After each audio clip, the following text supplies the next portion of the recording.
MSNBC is reporting tonight that new U.S. Attorney Lindsay Halligan, a former personal lawyer for Donald Trump, was the sole Justice Department official who presented evidence to the James Comey grand jury in the Eastern District of Virginia. Halligan had been on the job for just 3 days because the former U.S. Attorney Eric Siebert had just resigned from that role after refusing to bring charges against Comey and New York Attorney General Letitia James. Breaking just moments ago, we're learning that another U.S. attorney has been recently forced out simply for doing her job. The New York Times is now reporting that back in July, Trump fired the top federal prosecutor out of Sacramento less than 6 hours after she reminded a Border Patrol chief to abide by court-ordered restrictions on immigration raids. Let's talk about it. Joining us now, Sean P. Murphy, former assistant U.S. attorney who resigned from the Justice Department in March of this year. He's now with the firm Napoli Skolnick, and Ankush Kadori, a former federal prosecutor and senior writer for Politico magazine. Sean, when you resigned back in March, what was it that led you to resign? And how do you feel watching this moment unfold where the president clearly feels emboldened? So when I resigned, it had its roots in the memorandum that Pam Bondi sent out on her first day. One of them specifically, she put in that you had to zealously defend and argue on behalf of the Department of Justice. And a failure to do so would be to deprive the president of his lawyers. Now, is that word "his" that really caught my eye and was the turning point for me that this isn't something that I'm not his lawyer. Mm-hmm. My client is the people of the United States of America. As I said in my resignation letter, my guidance is that I serve no man, and my counsel to my colleagues was you serve no man. And that was what she obviously and he obviously expected us to do. And that was the beginning of the end for me. Ankush, I am thinking a lot about what Sean just said, because over just the last 24, 48 hours, I'm even thinking about the language that we use in the news media about his attorney general, the president's Department of Justice, the Trump administration's lawyers.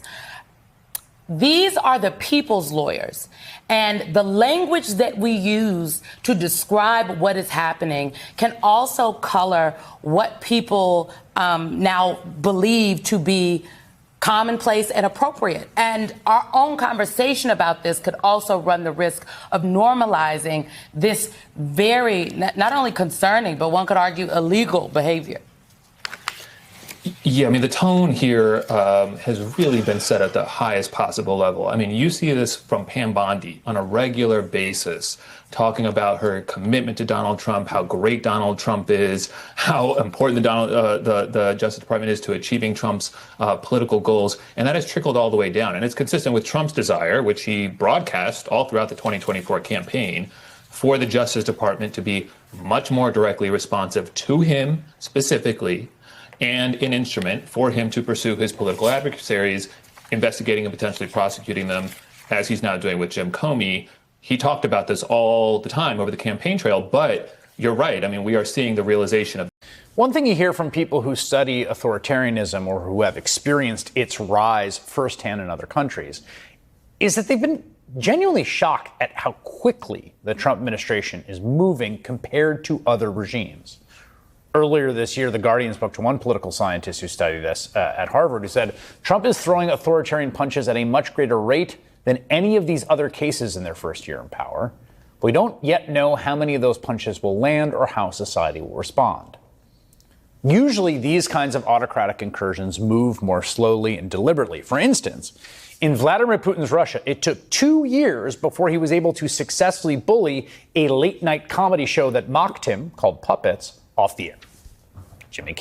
Donald Trump got Jimmy Kimmel pulled in just 8 months, although, of course, Kimmel came right back. And I think there's a reason for that. They are simply going too fast. I really think the speed at which they are trying to rip apart a free and open society is a huge tactical mistake on their part. For some reason, it reminds me of these videos I keep seeing in my social media feeds. Have you seen these ones?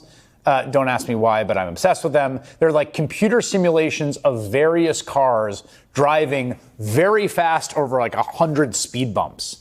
And the takeaway is pretty simple. The really huge vehicles, like the pickup trucks and the minivans, they do better at top speeds. They can sort of drive over them fast. But the smaller cars, well, they usually can't handle it. They end up doing that, just like crashing and burning. If either of them just slow down a bit, they get through this just fine.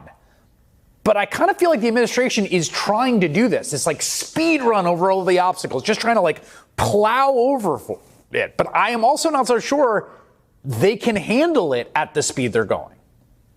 That they're doing so much so quickly. People really are taking notice. They're at 40% approval rating in the polls.